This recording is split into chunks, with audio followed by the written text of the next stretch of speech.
Hello, good morning mga ka-friends.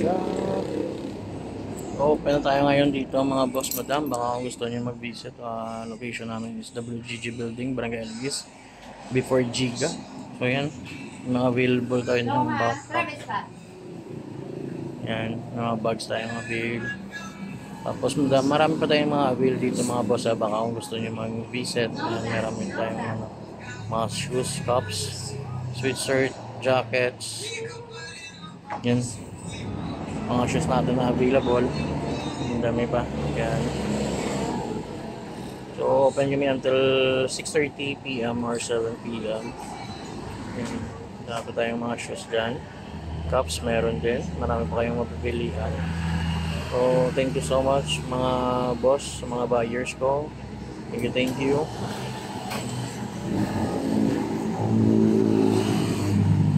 Marami tayong dadhat dyan. Pasensya nyo ng ingay kasi nandito tayo sa pinagdadaan. And thank you so much and God bless.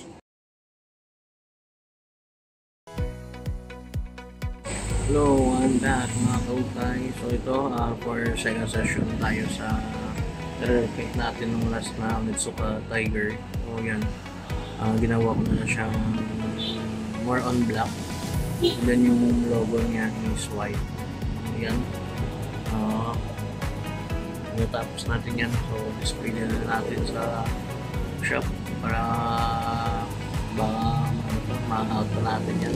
Pero wala naman siyang damage. All good condition po siya.